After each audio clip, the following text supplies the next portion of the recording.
Hello guys, कैसे हैं आप सब। एक बार फिर से स्वागत है आपका अपने यूट्यूब चैनल एनी एग्ज़ाम में। गाइस, आज की इस वीडियो हम एसएससी जीडी जो कांस्टेबल की जो वैकेंसीज़ हैं उसके जिसके रिगार्डिंग एग्ज़ाम अभी चल रहे हैं 10 जनवरी से 14 फरवरी तक जो एग्ज़ाम होंगे उसके लिए मोस्ट एक्सपेक्टेड पेपर हम जीके का देखेंगे। जीके के मोस्ट एक्सपेक्टेड क्वेश्चंस को करेंगे क्योंकि ज़्यादातर प्रॉब्लम बच्चों को जीके में ही आती है। मैथ और रीजनिंग बच्चे कर लेते हैं, इंग्लिश भी कर लेते हैं, लेकिन ज़्यादातर प्रॉब्लम आती है जीके में कि जीके में किस तरह के क्वेश्चंस पूछे जाएंगे, क्या करंट अफेयर्स होंगे। तो मोस्ट एक्सपेक्टेड क्वेश्चंस का पार्ट 1 देखेंगे हम, जिसमें हम एसएससी जीडी कांस्टेबल के लिए, जैसा कि आपको यहाँ पर स्क्रीन पर दिखाई दे रहा है, SSC GD constable 2022 mock test. और अगर हम नीचे चलें तो यहाँ पर हम बात करेंगे मोस्ट एक्सपेक्टेड क्वेश्चंस की। जी हाँ दोस्तों, ये मोस्ट एक्सपेक्टेड क्वेश्चंस हैं, ठीक है ना, इसकी बात करेंगे। तो अगर मैं इस पर क्लिक करता हूँ तो सबसे पहला पेपर हमारे पास, जैसा कि यहाँ पर दिख रहा है आपको कि expected questions SSC GD constable full length test based on exam analysis. जी हाँ दोस्तों, कि जो ये होगा एग्जाम एनालिसिस पे बेस होगा आपका, कि किस तरह का एग्जाम आ रहा है उस पर ये बेस है। और इसको मैंने थोड़ा सा सबमिट कर दिया था ताकि आपको मैं एक्सप्लेनेशन कर सकूँ, आपको आंसर दिखा सकूँ कि क्या सही है क्या गलत है, इसलिए मैंने इसको ओपन करके सबमिट कर दिया था। अभी मैं आपके सामने क्वेश्चंस करूंगा और ये एसएससी जीडी कांस्टेबल के लिए फुल लेंथ टेस्ट है जिसमें हम जीके के क्वेश्चंस को अटेम्प्ट करेंगे फिलहाल, और ये एग्जाम एनालिसिस पे बेस होगा।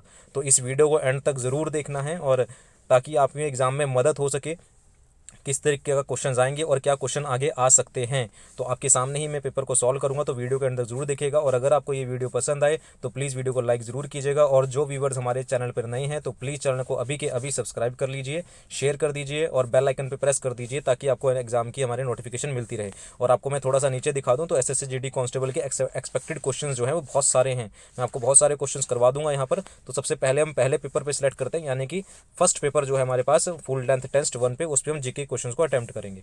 तो पहला पेपर अगर मैं देखता हूँ, इसको मैंने ओपन किया, आपके सामने ही मैं ओपन कर रहा हूँ, और यहाँ से मैं जाता हूँ जीके पोर्शन पे। और जीके पोर्शन का सबसे पहला क्वेश्चन, ये हमारे पास जीके पोर्शन का सबसे पहला क्वेश्चन ओपन हो गया है, और इसको मैं कर देता हूँ हिंदी में क्योंकि ज़्यादातर बच्चे हिंदी में ही हैं। तो सबसे पहले क्वेश्चन की अगर हम बात करते हैं, कहता है कि भारत के निम्नलिखित में से किस वायसराय ने निर्वाचित स्थानीय सरकारी निकाय बनाने की पहल की थी। सरकारी निकाय, निर्वाचित स्थानीय निकाय का मतलब है कि आपका आपका intake the central local government bodies, जो लोकल सेल्फ गवर्नमेंट बॉडीज़ होती है वो बनाने की, सरकारी निकाय बनाने की पहल की थी। तो वो कौन थे? वो थे आपके लॉर्ड रिपन। ऑप्शन नंबर 3 इसका करेक्ट हो जाएगा। तो लॉर्ड रिपन जो थे वो निर्वाचित स्थानीय सरकारी निकाय बनाने की पहल इन्होंने की थी। नीचे यहाँ पर लॉर्ड रिपन के बारे में थोड़ी सी इन्फॉर्मेशन दे रखी है, आप इस वीडियो को पॉज करके इसको पढ़ सकते हैं। ये आपके एडिशनल इन्फॉर्मेशन जो है ये आपको काम आएगी आपके जो पेपर होंगे उनमें, उनके लिए। तो ये आपका की पॉइंट्स हैं, तो आप इनको ध्यान रखेंगे कि क्या लॉर्ड ओपन के बारे में बता रखा है और नीचे एडिशनल इन्फॉर्मेशन क्या दे रखी है। तो वीडियो को पॉज करके आप इसे पढ़ सकते हैं, ठीक है। हम अपने बढ़ते हैं नेक्स्ट क्वेश्चन पर। नेक्स्ट क्वेश्चन है आपके पास, विद्युत धारा का मूल मात्रक क्या है, यानी कि आपका यूनिट पूछ रहा है कि विद्युत धारा की यूनिट क्या होती है। तो विद्युत धारा जो होती है वो एम्पियर में मेजर की जाती है, यानी कि एम्पियर इसका सही आंसर हो जाएगा। तो नीचे की पॉइंट्स है, तो जैसे मीटर लंबाई का एसआई मात्रक है, न्यूटन बल का एसआई मात्रक है, और अगर बात करें तो मोल जो है वो पदार्थ की मात्रा का एसआई मात्रक है। मीटर लंबाई का एसआई मात्रक है, न्यूटन बल का एसआई मात्रक है, मोल पदार्थ की मात्रा का एसआई मात्रक है। तो ये कुछ एडिशनल इन्फॉर्मेशन है जो आपको पता होनी चाहिए, ठीक है। तो ये सेकंड क्वेश्चन था। नेक्स्ट क्वेश्चन पे बढ़ते हैं, कहता है कि प्रथम पंचवर्षीय योजना वर्ष के डैश में जारी की गई थी। तो पहली पंचवर्षीय यानी कि फर्स्ट 5 ईयर प्लान जो था वो कब जारी किया गया था? तो वो किया गया था 1951 में। ऑप्शन नंबर 3 इसका करेक्ट हो जाएगा।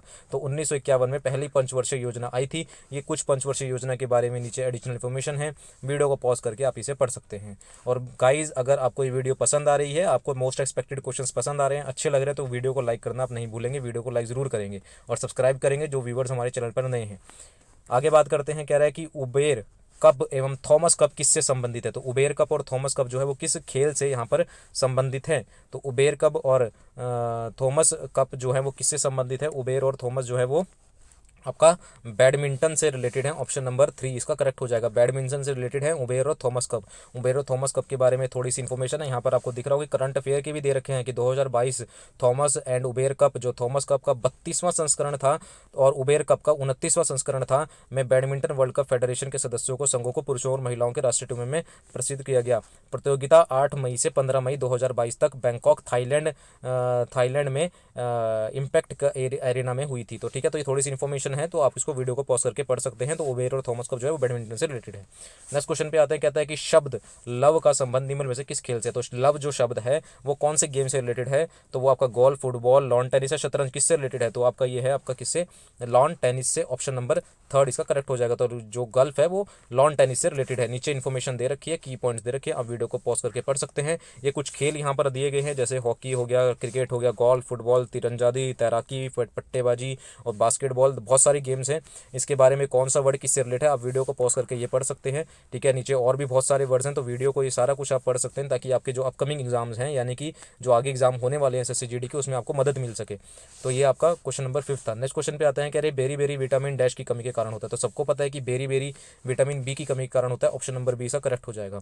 तो यहाँ नीचे इन्फॉर्मेशन दे रखी है, जैसे यहाँ पर दे रखा है कि विटामिन ए का को रेटिनॉल भी कहा जाता है, विटामिन सी को एस्कॉर्बिक अम्ल भी कहा जाता है, विटामिन बी डी को कैल्सीफिलोर भी कहा जाता है। तो इसके बारे में इन्फॉर्मेशन है, अच्छी इन्फॉर्मेशन है। आप वीडियो को पॉज करके आराम से इसको पढ़ सकते हैं और अपनी प्रिपरेशन को और बेहतर और अच्छा बना सकते हैं।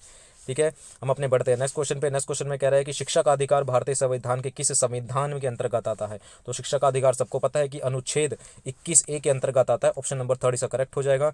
तो संविधान अधिनियम 2022 में के अनुच्छेद 21A में प्रस्तावित है ये। ठीक है ना, कि शिक्षा का अधिकार सबको मिलना चाहिए।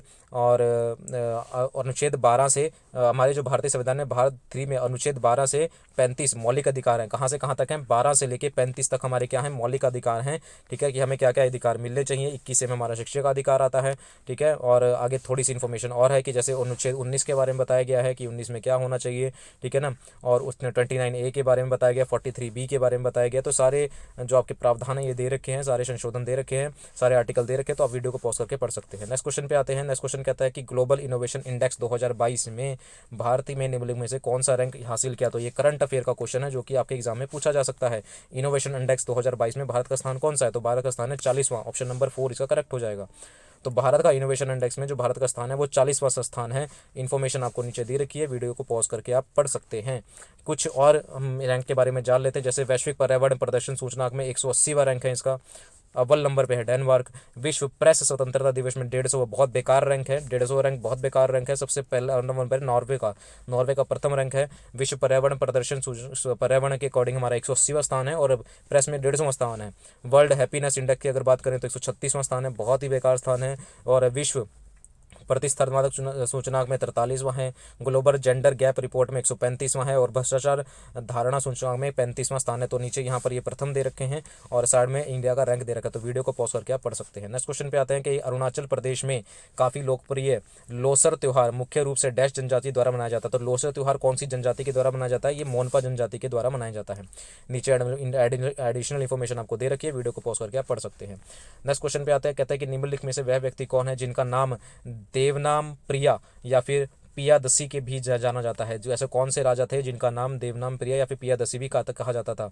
तो क्या उनको वो कौन थे? वो थे मौर्य सम्राट अशोक जी का नाम पियादसी या फिर देवनाम प्रिया भी उनको देवनाम प्रिया का मतलब ये होता है कि आपसे पूछा जा सकता है कि देवनाम प्रिया का मतलब क्या है? तो देवनाम प्रिया का मतलब है देवताओं के प्रिय जो हैं उनको देवनाम प्रिया भी बोला जाता था। तो नीचे कुछ एडिशनल इन्फॉर्मेशन है, वीडियो को पॉज करके आप आराम से इसको पढ़ सकते हैं। नीचे और है, तो ये सारा मैंने बता दिया, वीडियो को पॉज करके आराम से पढ़ सकते हैं इसको। नेक्स्ट क्वेश्चन पे आते हैं, कहता है कि हाइड्रोलिक अम्ल का आण्विक सूत्र क्या है? तो हाइड्रोलिक अम्ल यानी कि हाइड्रोक्लोरिक एसिड, हाइड्रोलिक अम्ल का हाइड्रोक्लोरिक जिसे बोलते हैं HCl बोलते हैं। तो HCl इसका क्या है? सूत्र है। ठीक है ना, तो ये नीचे इन्फॉर्मेशन दे रखी है, आप वीडियो को पॉज करके पढ़ सकते हैं। और गाइस अगर वीडियो को पसंद आ रही है तो प्लीज़ रिक्वेस्ट है कि आप वीडियो को पॉज करके वीडियो को इसको एडिशनल फॉर्म पढ़ सकते हैं और वीडियो को लाइक करना नहीं भूलेंगे और सब्सक्राइब जरूर करेंगे ताकि हम आपके लिए और मोस्ट एक्सेप्टेड क्वेश्चन हम लेके आते रहें।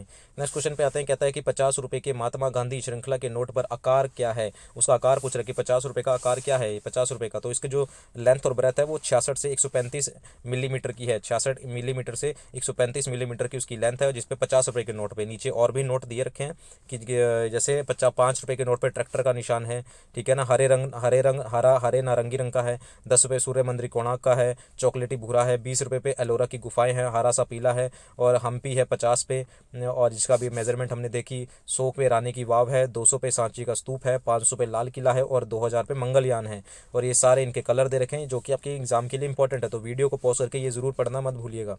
ठीक है, ये नीचे और इसकी पिक दे रखी है, तो इसको आराम से आप पढ़ सकते हैं। हैं। नेक्स्ट क्वेश्चन पे आता है, कहता है निम्नलिखित में से कौन सी नदी माइकाला या फिर मैकाल श्रेणी की उत्पन्न होती है। तो मैकाल से कौन सी नदी उत्पन्न होती है? नर्मदा। नर्मदा नदी जो ऑप्शन नंबर 4 इसका आंसर हो जाएगा। तो नर्मदा के बारे में नीचे इन्फॉर्मेशन है, वीडियो को पॉज करके आप पढ़ सकते हैं। नेक्स्ट क्वेश्चन पे आता है, कहता है कि सितंबर 2022 में 3 साल की अवधि के लिए भारत के नए अटॉर्नी जनरल के रूप में नियुक्त किया गया है। तो ये आपका क्वेश्चन जो है वो करंट अफेयर से है कि 2022 में 3 साल की अवधि के लिए भारत के नए अटॉर्नी जनरल कौन होंगे? तो वो होंगे are Venkat Ramani. Are Venkat रमणी हमारे भारत के नए अटॉर्नी जनरल होंगे। अटॉर्नी जनरल के बारे में नीचे थोड़ी सी इन्फॉर्मेशन दे रखी है, वीडियो को पॉज करके आप आराम से इसको पढ़ सकते हैं।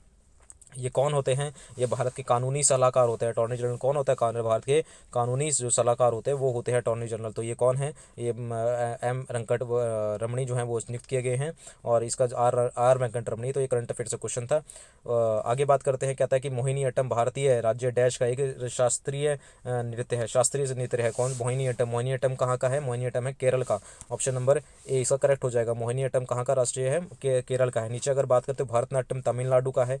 कथक की बात करें तो ये उत्तर प्रदेश का है। कथकली की बात करें तो ये केरल का है। कथक उत्तर प्रदेश का, कथकली केरल का है।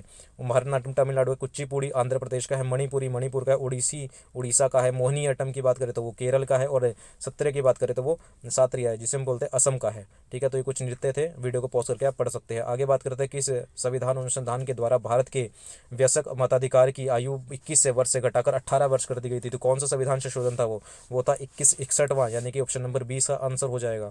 61वां संविधान संशोधन हुआ था। कब हुआ था? 1989 में ये संविधान संशोधन हुआ था, जिसमें 21 वर्ष की आयु को हटाकर 18 वर्ष कर दिया गया था। और शुरुआत में संविधान के अनुच्छेद 326 में यह कहा गया था कि वयस्क मताधिकार, जिसका अर्थ है कि एक मतदाता 21 वर्ष से कम की उम्र का नहीं हो सकती, यह प्रावधान को लेकर लोकसभा और प्रत्यक्ष राज्य की विधानसभा चुनावों को लागू होगा।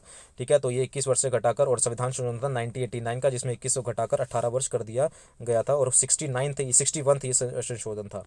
ठीक है, नेक्स्ट क्वेश्चन पे आते हैं, कहता है कि निम्नलिखित में से कौन सा राज्य नेपाल के साथ अपनी सीमा साझा नहीं करता? नेपाल के साथ किसकी सीमा, किस राज्य की सीमा साझा नहीं होती? तो वो है हिमाचल प्रदेश की जो सीमा है वो नेपाल के साथ नहीं लगती। तो नीचे ये थोड़ी सी इन्फॉर्मेशन है, ठीक है ना, ये आप वीडियो को पॉज करके पढ़ सकते हैं। और ये मैप यहाँ पर दे रखा है कि जैसे यहाँ पर दिखा रखा है कि बिहार भी लगाता है नेपाल के साथ, ठीक है ना, उत्तर प्रदेश हो गया, उत्तराखंड हो गया, लेकिन हिमाचल प्रदेश आपकी ये सीमा नहीं लगाता।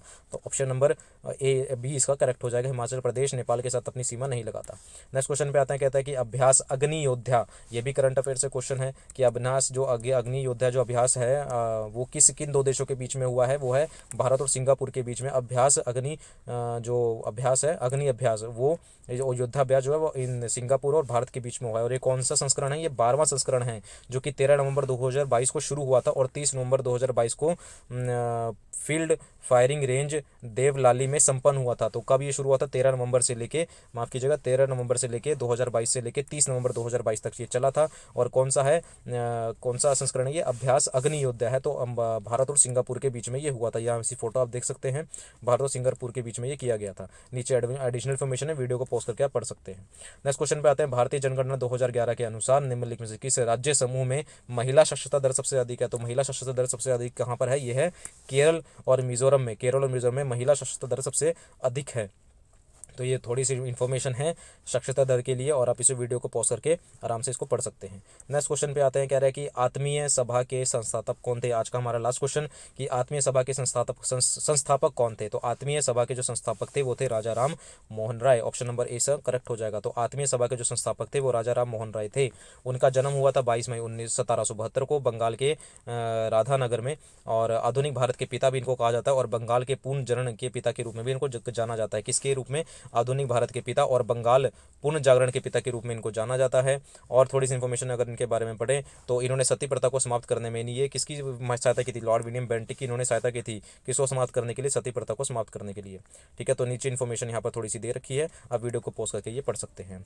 तो गाइज ये थे हमारे पास जीके के मोस्ट एक्सपेक्टेड क्वेश्चन जो आपके अपकमिंग एग्जाम में आ सकते हैं। तो उम्मीद आपको ये वीडियो पसंद आई होगी। जैसा कि हम यहाँ देख सकते हैं, सामान्य बुद्धि यानी कि रीजनिंग के भी यहाँ पर क्वेश्चन है। ठीक है ना, अगर मैं थोड़ा सा दिखाऊँ आपको तो यहाँ पर रीजनिंग के भी क्वेश्चन हैं, सामान्य ज्ञान अभी हमने कर लिया। ठीक है ना, गणित के भी हैं, इंग्लिश के भी मोस्ट एक्सपेक्टेड क्वेश्चन हैं। तो गाइज अगर आप ये सारे क्वेश्चंस करना चाहते हैं, अटेम्प्ट करना चाहते हैं, तो प्लीज़ वीडियो को लाइक ज़रूर कीजिएगा, चैनल को शेयर कीजिएगा, ताकि हमें मोटिवेशन मिले और हम आपकी इस तरह से वीडियो और ला सकें। और आप हमें बताएंगे कि 20 में से आपका स्कोर कितना गया, ये आप हमें कमेंट करेंगे। ठीक है गाइज, तो अभी के लिए हम इतना ही रखते हैं। मिलते हैं हम वीडियो के नेक्स्ट पार्ट में मोस्ट एक्सपेक्टेड क्वेश्चन, जो कि मैं आपको दिखा देता हूँ एक बार फिर से।